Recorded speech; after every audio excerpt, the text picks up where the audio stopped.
Olá, bem-vindo, bem-vinda. Eu sou o Rogério. Este vídeo aqui é um pouco diferente. Vou fazer o resumo de uma que é bibliografia aí do concurso do Estado de São Paulo para professor de Educação Física da Cultura do Corpo de Josimar da Olho. A gente vai fazer aqui este resumo desse livro que eu já li. E vale lembrar, deixa eu tirar o foco aqui, para não ficar tremendo a tela. Vale lembrar que eu tenho um curso aí de prova discursiva para professores de educação física.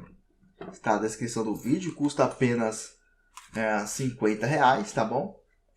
E você pode comprar aí da prova discursiva. Tem 6 provas discursivas lá que eu fiz a adaptação, né? Que eu procurei fazer um simulado e respondo lá, explico como que você responde, como que faz a estrutura do texto, porque a estrutura do texto também conta e a maneira de responder também, tá bom? Então na descrição do vídeo tem o link aí, vale a pena investir. Então vamos começar com o resumo, tá bom? Aqui do livro do Josimar da Olho. Bom, esse trabalho foi feito aí através de uma pesquisa com professores de educação física. Então a pesquisa aí, na época, ele fala que primeiro grau, na escola de primeiro grau, na época, era escolas do primeiro ao nono ano. Esta obra foi feita e elaborada em 1992. Então, já tem muito tempo, tem mais de 30 anos. Mas muita coisa é bastante atual, tá bom? Na introdução, ele vai falar que é um referencial teórico pautado na antropologia social. Através da antropologia social que ele faz os estudos e vai fazer entrevistas para procurar entender a educação física na prática, como que era naquela época, né? Ele diz aí que a antropologia social pode auxiliar em enxergar esse professor de educação física como um ser social. Por quê? Né? Ele entra nas questões da antropologia do século XIX, a clássica, vamos dizer assim, que via o homem como ou selvagem, ou bárbaro, ou civilizado. Então, era nesse conceito. E não que tratavam, né, o professor de educação física como selvagem, bárbaro ou civilizado. Não é isso. É que viam o professor de educação física como alguém ali para passar o tempo da criançada, alguém para fazer alguns serviços extras, e não viam esse professor de educação física como um ser social, como um agente promotor da cultura, como um agente cultural. Não. Era visto como um quebra-galho. Durante o livro, principalmente na entrevista, fica muito evidenciado isso nos relatos dos próprios professores, dos serviços como eram em 1992 e que não mudou muito aqui em 2023 não, tá? Então na antropologia do século XIX, eles classificavam os homens como selvagem, bárbaro e civilizado, mas quem classificava os países europeus que começaram com a antropologia, mesmo, né, aí, nas palavras aqui do Josimar da Olho, mesmo carregada de preconceito, né, arraigada de vários preconceitos, essa antropologia, mesmo assim ela foi a primeira e começou a tratar as pessoas como humanos, né, como humanos aí, a antropologia, tá? Para você ter ideia, essa questão de aqui tratava como humanos, porque assim, eles pensavam assim, são humanos selvagens, eles são humanos, mas ainda são selvagens, eles são humanos, mas são bárbaros, porque a Igreja Católica, para você ter ideia, nessa época, ela dizia que alguns homens não eram nem humanos, inclusive a Igreja Católica recentemente pediu desculpas, enfim, com relação ao que aconteceu naquele tempo passado, pois dizia que os escravos, os negros, poderiam ser escravizados, maltratados, porque eles eram desalmados, né? Ou seja, nem humanos eram.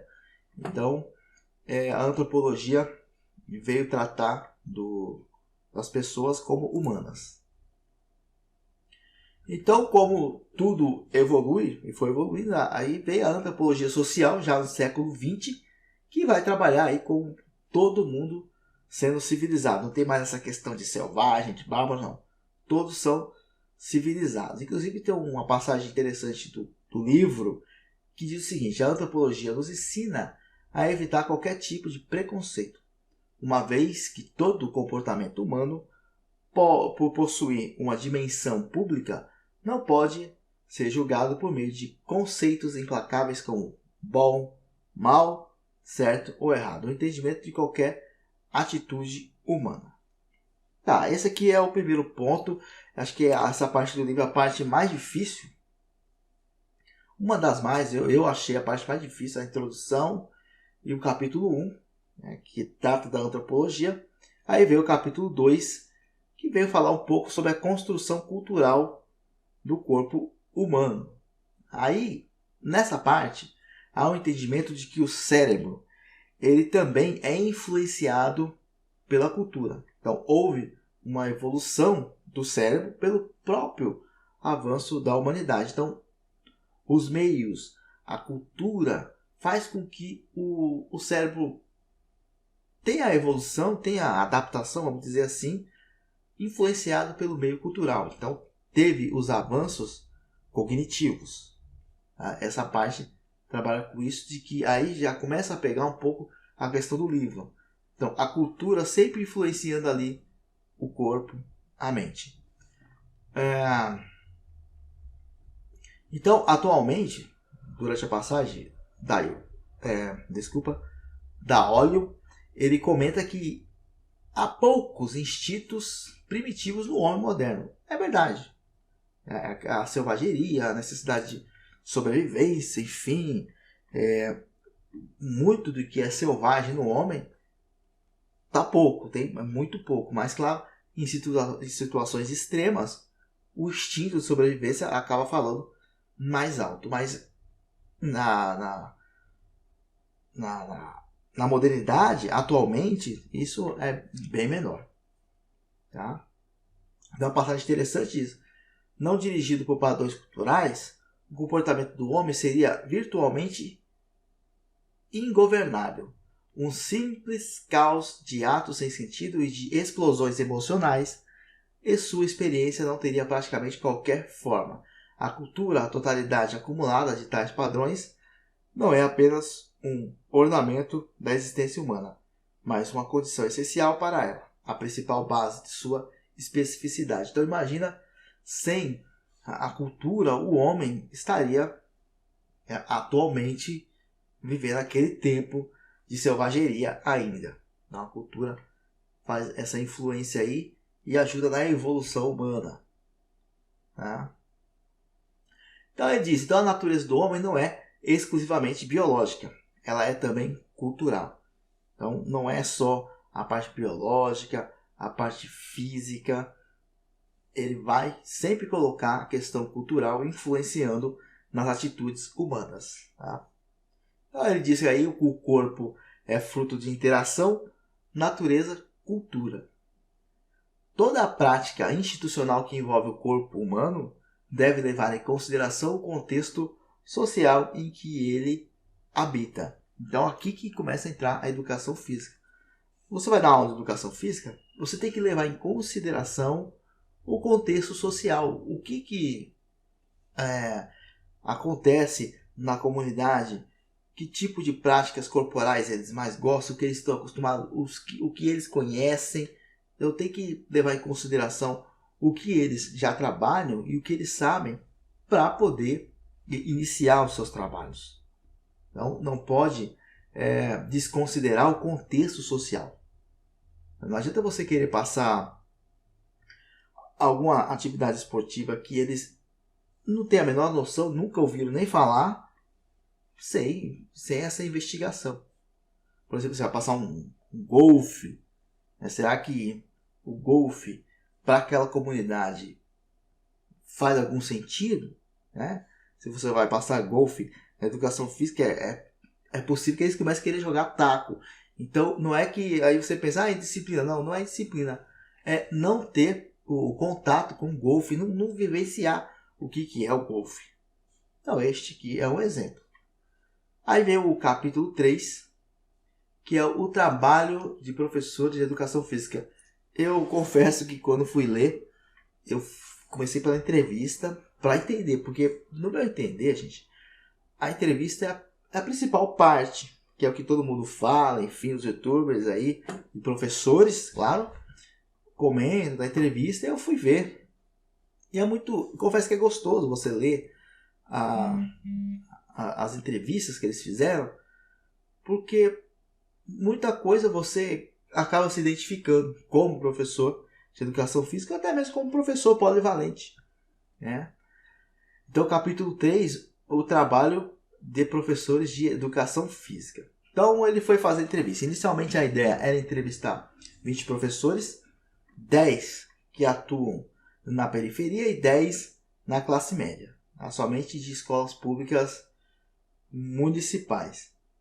Enfim, de toda forma, ele conseguiu fazer essas entrevistas em locais diferentes. E o conceito de escolas de periferia e escolas de classe média não teve muito a ver com o que eles estavam pensando. Que, se entrasse numa escola de periferia, todos os alunos ali eram da favela, das comunidades, e não era nada disso, estava bem misturado ali. O conceito de escola de classe média e escola de periferia, o jeito da escola, era a própria diretoria de ensino, que o livro é tão antigo, gente, que, assim, né, nossa, que antigão, mas o livro é antigo, então muita coisa mudou, ele veio antes da LDB. Então, tanto que no livro fala delegacia de ensino, a delegada de ensino não existe, é um conceito já antigo, mas antigamente a diretoria de ensino do Estado de São Paulo era conhecida como delegacia de ensino. Então, as próprias delegacias de ensino que determinavam o que era escola de classe média, o que era escola de periferia, tá? De escola de classe baixa, vamos dizer assim. As escolas de classe média mais centrais ali, elas tinham uma estrutura diferente. Então, era nesse conceito, era nesse jeito. As escolas de classe baixa tinham um tipo de estrutura, de classe média tinha outro tipo de estrutura. Por exemplo, o que eles consideram, a diretoria de ensino, que as escolas mais organizadas são as melhores, as de classe média, lá onde acabam direcionando alguns alunos. E uma característica peculiar dessas escolas é que a escola de classe média, o setor administrativo, a secretaria escolar, a sala da diretora, a sala da coordenadora, enfim, a gestão escolar e a secretaria fica bem afastada da parte pedagógica da sala de aula, dos professores, enfim. Então aqui você tem a secretaria escolar e um lugar um pouco longe tem as escolas. Tanto é que ele diz que ele e a equipe dele, da Óleo e a equipe, quando foram nessa escola de classe média, eles nem viram crianças. E um silêncio total. Parecia um hospital. Não se ouvia nada. E já na escola de classe baixa, tudo, e repara, é isso mesmo, tudo amontoado só, sala de aula perto da diretoria aqui, secretaria, tudo junto, espaço menor assim, mas atarrachado, vamos dizer assim, e barulho para todo lado. Na secretaria da escola você escuta o barulho das crianças.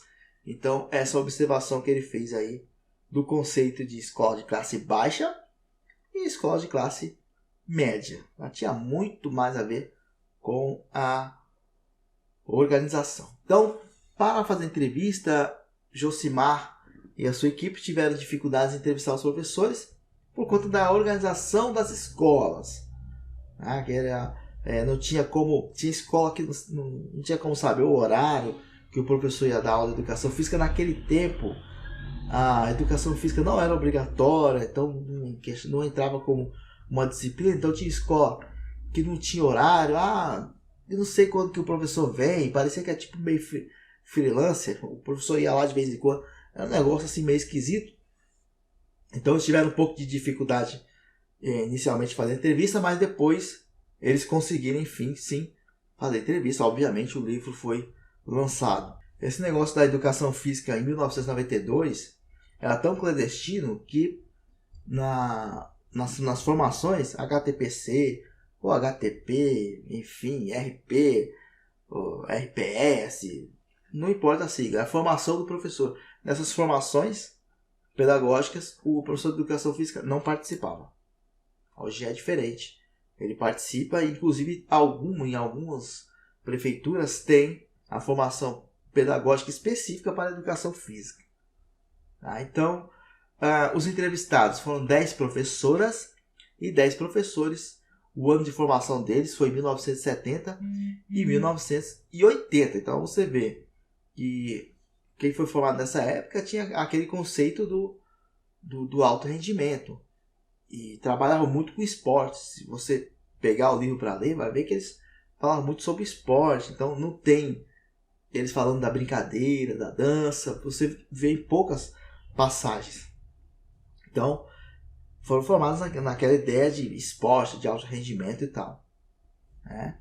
A entrevista foi bem leve, bem gostosa. Todos os professores curtiram, porque começaram a fazer perguntas assim pessoais, o que traz lembranças. Como é que foi a sua infância? Que tipo de brincadeira você gostava de brincar na rua? O que você jogava? Enfim, eles viajavam, falavam, naquele tempo era muito melhor, eu brincava disso, daquilo. Hoje em dia, e é a mesma coisa que a gente fala, né? Hoje em dia essas crianças não querem nada, hein? E eles foram relembrando a nostalgia, assim, de certa forma, foi muito agradável a todos os professores. E os que se demonstravam resistentes a ceder à entrevista começaram a se sentir mais à vontade. E eles começaram a falar de tudo mesmo. Inclusive, a maioria deles, se não todos, tiveram grande dificuldade em definir o que é a educação física. Eles falavam, educação física é uma pedagogia geral, enfim, que trabalha o corpo, a mente, a disciplina. Então não conseguiram, e acho que até hoje é uma grande dificuldade, definir especificamente o que seria a educação física. Um outro ponto que eu achei peculiar, que eu achei que deve acontecer, que acho que acontece até hoje. Enfim, eu tenho pouco tempo na prática da educação física, mas eu já reparo uma diferença quando tem evento. Mas vamos lá. Nas entrevistas, muitos professores falam que quando tem um evento, eles que organizam. Quando precisa trocar uma lâmpada, trocar a lâmpada. Então tinha professor que trocava a lâmpada, trocava maçaneta de porta, era chamado para carregar algumas coisas, tipo carteira, mesa. Acho que até hoje deve acontecer isso. Enfim, serviços que não tem nada a ver com a prática docente, que não é serviço de professor. Esses professores de educação física faziam, porque era visto como um quebra-galho ali e tal. Inclusive palestras sobre sexo. Vale lembrar aqui que estamos falando de Fundamental 1 e 2. Tá? Então você tem 7º, 8º ano, 9º ano, que na época era a 8ª série. Salvo engano, acho que era isso. Então, já ali na 8ª série tem essa questão da sexualidade. E os professores de educação física, veja bem, que eram os palestrantes que iam falar sobre sexo na escola. Então você veja bem, olha só como é que era em 1992. O professor de educação física falava sobre sexo, organizava eventos, trocava lâmpada, carregava mesa, armário, enfim, esse tipo de situação que tinha lá, além de dar aula de educação física. Era um Severino. Então era um grande Severino, o professor de educação física em 1992. Graças a Deus, a LDB em 96 veio arrumar essa bagunça aí, mas ainda assim você vê professor de educação física em situação de desvio de função. Você vê, né, esse comentário é grave para a época, né, mas é isso, essa parte foi bastante interessante aí das entrevistas com os professores. Aí vem a conclusão. Josimar Daolio ratifica e ele observa assim, porque era preocupante na época. Acho que agora talvez nem tanto, porque tem mais ou menos ali a ideia, né, para que a educação escolar, educação física escolar, perdão, serve atualmente, né?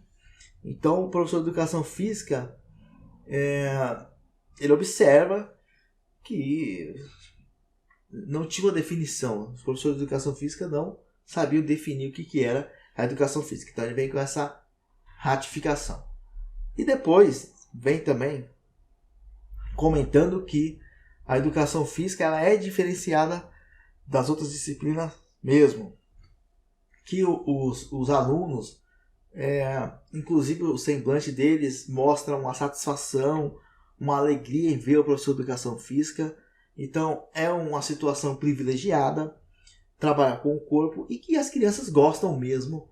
No livro fica muito bem claro isso. Ele fala que a educação física tem uma função de destaque entre as disciplinas, tá? E que o professor deve levar isso em consideração por ser uma disciplina que as crianças gostam. Então você, de certa forma, tem mais facilidade de atingi-los. Então este é um ponto que você deve observar. Então, não que seja é mais fácil, mas assim, em relação ao interesse, parece mais próximo. Parece mais fácil do que, por exemplo, matemática. Convenhamos, né? É bem complicado. Então, Daolio observa aí também que agora vem a parte principal. A parte principal da conclusão, eu acho que é a principal do livro. Ele observa o seguinte, que o ensino de educação física, o professor de educação física deve considerar a cultura do aluno quando for praticar suas aulas de educação física. Colocar na mente que não existe certo ou errado em relação assim, às técnicas. Não existe o chutar certo, o arremessar certo ou errado. Não existe isso. Deve levar em consideração o contexto social em que esse estudante vive. Tá? Então, estar participando é o que importa. Se a criança, o adolescente, o aluno quiser se aprofundar